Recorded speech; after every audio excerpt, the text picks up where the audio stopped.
Entendemos unha universidade como un servizo público de ensino superior, de investigación, de transferencia de coñecemento,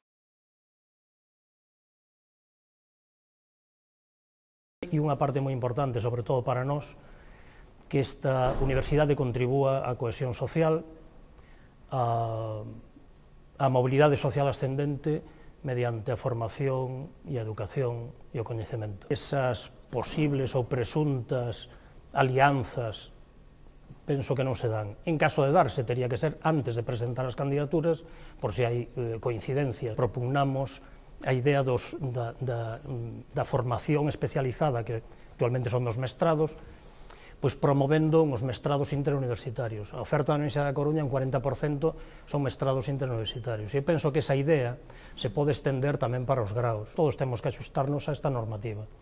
O que sí permite, e así se está a facer, é que cada centro, cando elabora a súa memoria de grau que se someteu a verificación, pois establece a súa estructura, ben unha estructura en rama, con algunhas orientacións, con algunhas posibles especializacións, ou con un tronco común, e iso estáse a facer de forma diferente nas distintas titulacións da Universidade da Coruña. Si é normal que se impartan por profesores das distintas áreas de coñecemento, desas 172, nas materias básicas desas 5 ramas das que estaba a falar. Por poñer un exemplo, matemáticas. Matemáticas na rama de ciencias experimentais ou matemáticas no ámbito tecnolóxico.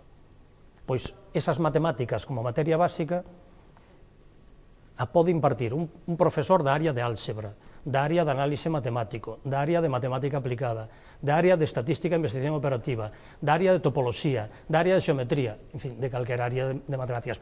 Cando haxa unha próxima ocasión, volveremos a presentar o proxecto para conseguir ese obxectivo, que é un campus T ligado ao ámbito tecnolóxico preferente dentro do perfil desta universidade e ao tema do territorio e ordenación do territorio. E entendemos que son unhas boas prácticas que deben de servir de exemplo para que outros centros tomen as iniciativas e cos potenciais que temos na Universidade da Coruña que busquemos esas sinerxias pola vía das dobles titulacións. Pois tamén se tomou a decisión, que non a sabíamos ao principio, de que para exercer algunhas profesións é imprescindible ter un mestrado oficial.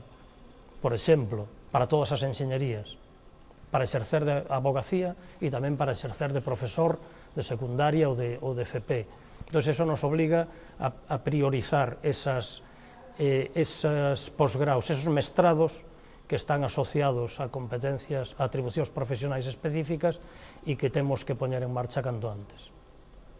Prácticamente, penso que todos, que en todos os graus puxeron prácticas no último curso, prácticas en empresas, prácticas en institucións ou prácticas como as que estamos facendo agora aquí con esta entrevista. Pois é fundamentalmente a investigación, a xeración de coñecemento e a transferencia do mesmo. Iso é o que distingue unha universidade dun centro de educación superior. Xa temos normas que incentivan ao profesorado que se incorpora por primeira vez a docencia en inglés, as temos nas normas de POD, e tamén os que se incorporan por primeira vez ao ensino en galego.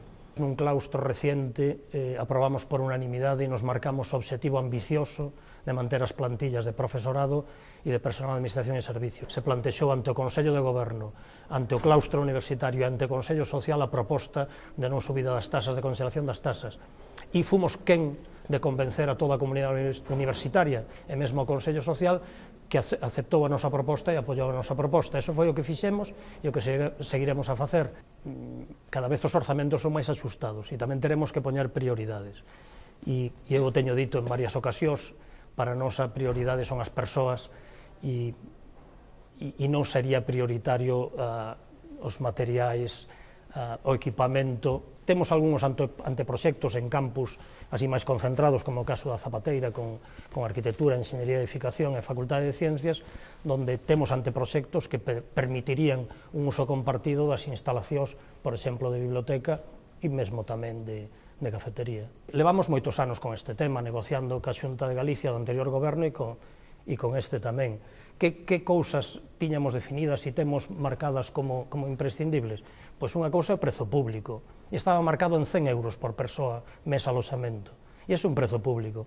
E despois que esas instalacións non sexan de uso privado cunha concesión administrativa. Eu penso que se poden introducir medidas de flexibilización dos horarios, sempre cumplindo cas obrigas e cos obxectivo que ten que cumplir cada quen, pero posiblemente se poda introducir, ou sería aconsellable o bon que se introducira unha flexibilización de horarios, pero co fin fundamental de conciliar ca vida familiar e tamén de aumentar en efectividade. Presentar unha oferta cultural o máis ampla posible, vimos de inaugurar a Normal, que era a antigua Normal de escola de XB, que está no centro da Coruña, como un centro de exposicións, como un centro de actividades culturais, tratando de ocupar un espazo diferente do que fan outras institucións